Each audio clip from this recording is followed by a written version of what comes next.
Salam aleyküm barchaya. Bugungi 4-chi mavzumuz sondagi raqamlar tartibi va sonlarni yaxlitlash. Sondagi raqamlar tartibi deganda nima tushunishimiz kerak? Ya'ni bizlar birlagan sonni birlar, o'nlar, yuzlar, minglar orasida qaysi raqamlar turishi kerakligini tushunishimiz kerak. Misol sifatida 7, 4, 3, 1 raqamlardan tuzilgan eng katta 4 xonali sonni tuzib bersa, bizlar eng katta bo'lishi uchun biza minglar xonasi, ya'ni 7431 sonini tuzib berishimiz mumkin. Ya'ni minglar xonasidan eng katta, yuzlar xonasidan o'ndan katta, keyin o'nlar xonasidan o'rtachasi va kichkinasini birlar xonasiga yozishimiz kerak. Demak, shu raqamlarga qaraymiz. Demak, bizlarda turibdi. Shu raqamlar yozilgan kartalar bor ekan. Shu kartalar yordamida eng kichkina 3 xonali sonni tuzib berishimiz kerak. Ko'pchilik aytadi bu yerda 100 deb javob beradi. Lekin bizlarda 0 raqamida faqat bir dona karta bor. 2 karta yo'q bo'ladi. Shuning uchun 2 marta takrorlab bilmaymiz. Eng kichkina sonimiz bu yerda birinchiga 1 ni qo'yishimiz kerak, keyin 0 ni qo'yib bilamiz. Birinchi, ya'ni yuzlar xonasini hech qachon 0 ni qo'yib bilmaymiz. Unda 2 xonali son bo'lib qoladi. Demak, keyingi undan keyingi sonimiz 2 bo'ladi. 2 raqamini qo'ysak bo'ladi. Demak, shu raqamlar kartalar berilgan bo'lsa, ular yordamida 102 degan eng kichkina 3 xonali sonni tuzib bilamiz. Ya'ni sizlar bilan ikki dona misolni ko'rib chiqamiz. Demak, birinchi misolimiz 500 ga eng yaqin sonni topish uchun dedi, ish so'raqlarni qaysi raqamni qo'yishimiz kerak dedi. Biz 500 ga eng yaqin qo'yishimiz uchun faqat 4 bilan 5 qo'yishimiz mumkin, lekin ko'rib olamiz sizlar bo'yicha biz 500 degan sonni o'rtaga qo'yamiz. 500 degan son. Demak, men bu yerga 5 qo'yadigan bo'lsam, 557 degan son bo'ladi. 557 degan son bo'ladi. Agar men so'raqlarga 4 qo'yadigan bo'lsam, 457 degan son bo'ladi. Endi hisoblashimiz kerak.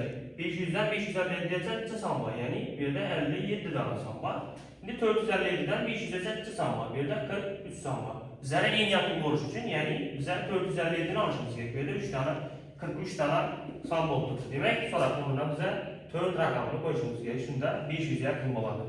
Endi so'roq o'rnida qaysi sonni qo'ysak edi, 500 ga yaqin bo'ladi. Keyingi misolimiz. Mana shu chizma bo'yicha ko'rib olamiz. Bu yerda bizlar 5 ni qo'ysak bo'ladi yoki 4 ni qo'ysak bo'ladi. 5 ni qo'yadigan bo'lsak 538, o'rtalikda 500 ni qo'yamiz. Keyin bu yerda 4 ni qo'yadigan bo'lsak 438 bo'ladi. Demak, 500 dan 538 gacha 38 ta son bor. 438 dan 500 gacha bo'lgan sonlar orasida 62 dona son bor. Demak, qaysi biri bizlar uchun yaqin? 38 tami yoki 62 ta? Demak, albatta 38 ta sonimiz yaqin bo'ladi. Bizlar bu yerga so'roq o'rnida 5 raqamni qo'yishimiz kerak. 5 raqamni qo'yadigan bo'lsak, 500 yaqin sonni topgan bo'lamiz. Endi sonlarni yaqinlash degan tushunchasini ko'rib o'tamiz. Demak, yaqinlash degan nima deyapmiz bizlarda? Chamalash degan yaqinlash degan, ya'ni biror songacha shuni taxminan aytish. Masalan, bir kosa shakarda necha dona shakar donasi bor desam, biri 1000 dona dedi, biri 10.000 dona dedi, biri 100.000 dona dedi. Nechun biri 987 demidi yoki 373 demidi. Ya'ni ular ham biror sona qarab yaqinlab aytib turibdi bu sonni. Endi yana o'nlar xonasigacha yaqinlarni ko'rib chiqamiz. Demak, o'nlar xonasi bu bizlarda 3 raqam turibdi. 3 raqamdan keyingi raqam, ya'ni birlar xonasini qarashimiz kerak. Agar birlar xonasida 7 ni o'rnida bizlarda demak 5, 6, 7, 8, 9 sonlar, 9 raqamlari turgan bo'lsa, 7 ni o'rnidan 0 qo'yib beramiz va oldinda o'nlar xonasini plus 1 atib qo'shib qo'yamiz. Ya'ni buni yaqinlikdan bo'lsa 40 soni bo'ladi ekan. O'ndan o'nlar xonasini yaqinlasa 40 bo'ladi ekan. Endi keyingi misolni ko'rib chiqamiz. Ya'ni 6 o'nlar xonasida 4 turibdi, birlar xonasida 6 turibdi. Birlar xonasida 6 turgan bo'lsa, bizlar oldinda, ya'ni o'nlar xonasidan 1 ni qo'shib turib, 6 ni o'rnidan 0 qo'yib berishimiz kerak. Demak, buni yaqinlikdan bo'lsa 50 son hosil bo'ladi.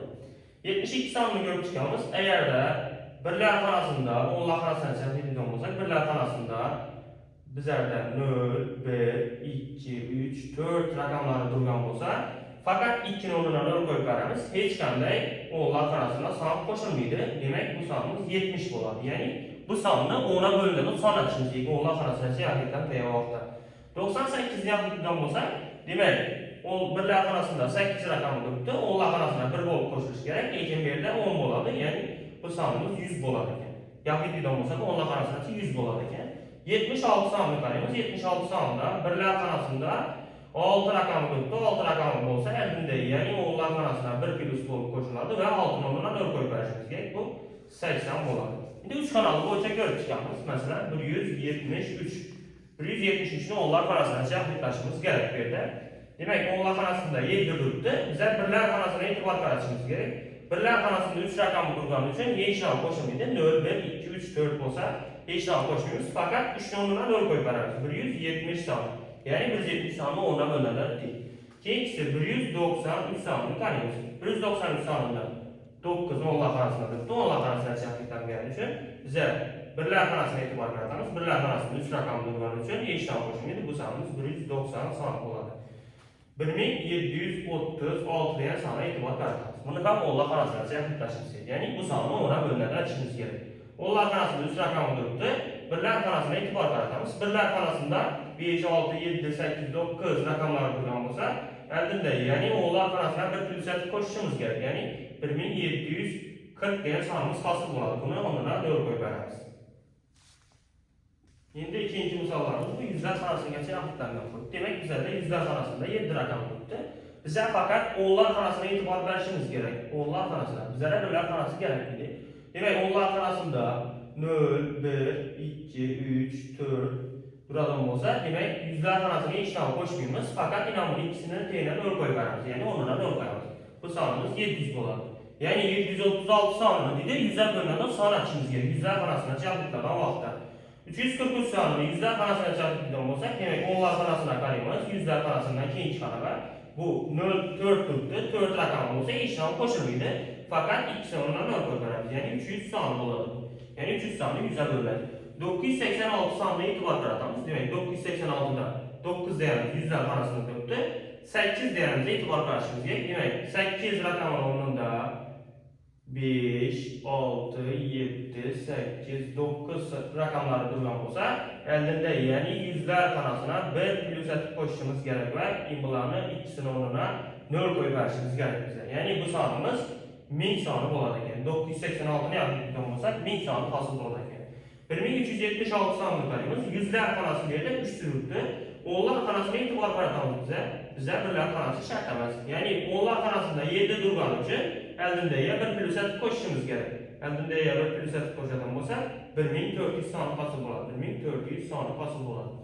7436 sondan ko'rib chiqamiz. Demak, yüzler xonasida 4 raqam turibdi, o'nlar xonasida 3 raqam turibdi. O'nlar xonasiga e'tibor qaratadigan bo'lsa, 3 bo'ladigan bo'lsa, bizda hech narsa qo'shilmasa, faqat ikkisini o'rniga 0 qo'yib beramiz. 7400 degan sonimiz hosil bo'ladi.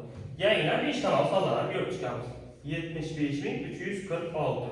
Buni ham yüzler xonasiga chaqirtirishimiz kerak. Demak, yüzler xonasida 3 raqam turibdi, o'nlar xonasida 4 raqamga e'tibor qaratishimiz kerak. Demak, 4 raqam bo'ladigan bo'lsa, hech narsa qo'shmaymiz, oldinda faqat o'rniga ikkisini 0 qo'yib beramiz. Demak, 75300 soni hosil bo'ladi ekan bizlarda. Endi qaranglar, minglar xonasiga chaqirtirishni ko'rib chiqamiz. Demak, minglar xonasi bizlarda 7 raqam turibdi. Minglar xonasida biza yüzler xonasiga e'tibor berishimiz kerak va o'nlar xonasi bilan birlar xonasiga e'tibor kerak bizga. Demak, yüzler xonasida 0, 1, 2, 3, 4 raqamlari turgan bo'lsa, oldinda hech narsa qo'shmaymiz, shularni o'rniga 0 qo'yib beramiz. Ya'ni bu sonni 1000 ga bo'linadigan son qilishimiz kerak. Minglar xonasiga chaqirtirish degan vaqtda. Demak, bu sonimiz 7000 son bo'ladi ekan. 5318. Demak, buna e'tibor beramiz. Yüzler xonasiga e'tibor beramiz. Yüzler xonasida 3 raqam turgan bo'lsa, hech narsa qo'shilmaydi va ustini o'rniga 0 qo'yib beramiz. 5000 degan sonimiz bo'ladi. 5000 1000 ga bo'linadi. Keyingisi 6473. Demak, biza yüzler xonasiga e'tibor beradigan bo'lsak, 4 raqam turibdi. 4 raqam bo'lsa, hech narsa qo'shilmaydi. Bularni o'rniga 0 qo'yib beramiz. Ya'ni 6000 soni hosil bo'ladi. Endi 5 ta sonlarni ko'rib chiqamiz. Demak, minglar xonasiga 8 turibdi. Undan keyingi xona bu yüzler xonasiga qarashimiz kerak. Yüzler xonasida 9 turibdi. Agarda yüzler xonasida 9 turadigan bo'lsa, biza 5, 6, 7, 8, 9 raqamlar turgan bo'lsa, biza minglar sinfina 1 ni qo'shib berishimiz kerak va ustini o'rniga 0 qo'yamiz. Ya'ni 99000 degan sonimiz hosil bo'ladi ekan bizlarda. Keyingisi 7272985 son.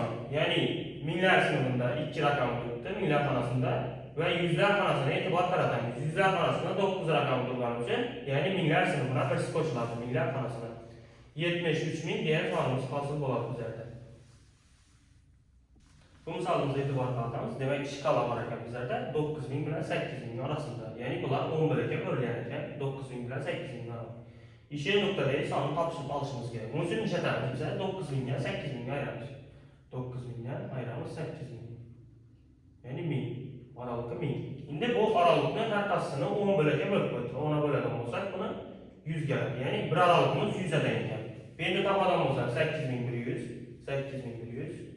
Birimiz 8200 boladı. Birimiz 8300, 8400, 8500, 8600, 8700 birimiz. Demek sorak onunda 8800 diyen sanı tapışımız gerekir bize. Yani iş misalı görüyorlar. Demek rakamlar yığıntısı 3 ketin koyduğun 2 kalan sallar ne işler? Demek rakamlar yığıntısı ne olur? Başta bir balamız mesela 343. Bu sanlı rakamlar yığıntısı 3 plus 4 plus'tan 3. Demek bu saat 10 rakamlar yığıntısı 10'a denk.